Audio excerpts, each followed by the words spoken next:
If you think you need thousands of subscribers to get clients from YouTube, you don't.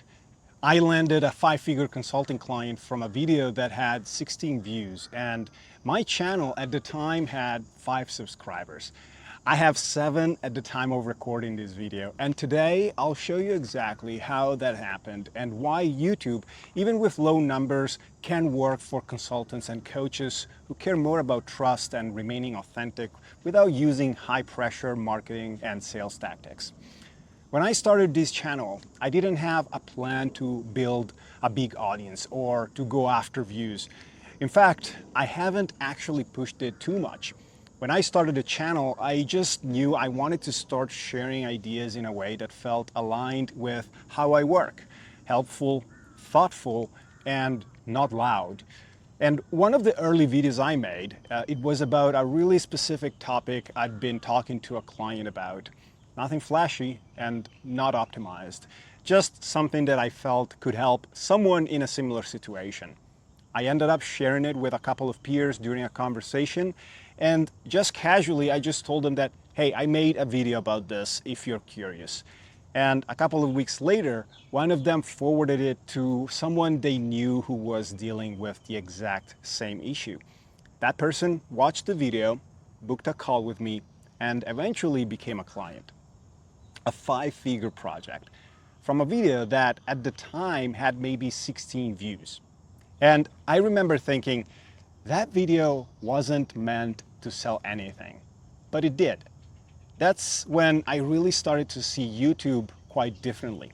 Not as this performative platform, but almost like a quiet portfolio, a kind of living proof of thought. So that's one example. But here's what actually made it work. I've realized that what actually gets results on a small YouTube channel isn't reach, it's relevance. And yes, views are great, but they're not what converts, not at this particular stage.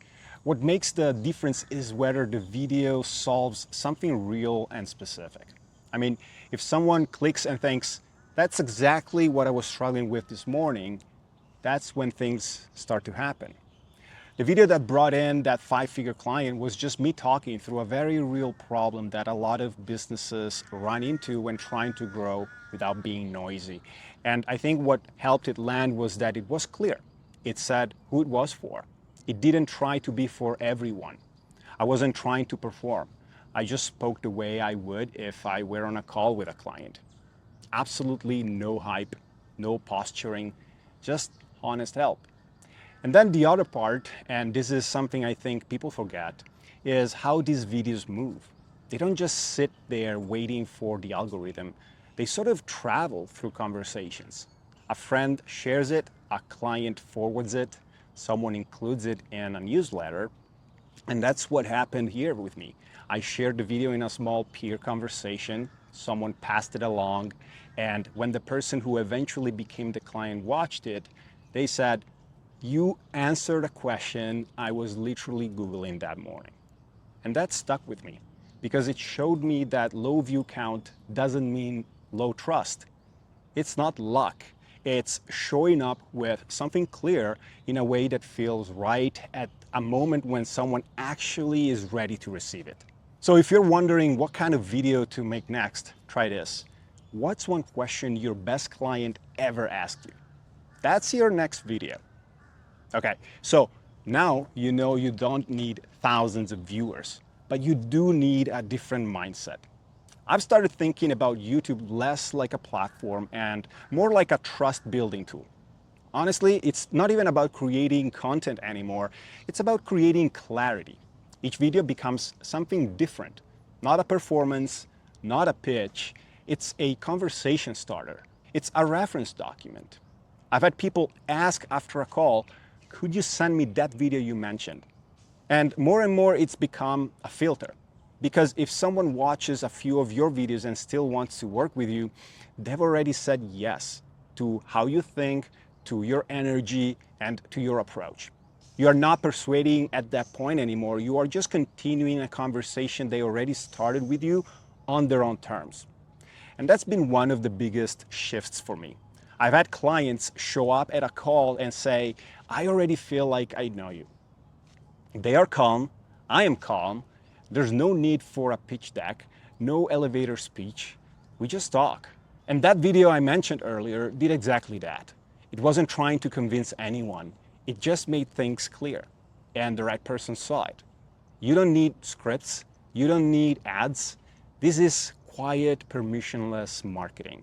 You're not chasing, you're not pushing, you're just being findable at the moment someone actually wants what you have. So, what if your YouTube channel could do the quiet explaining for you before you ever get on a call?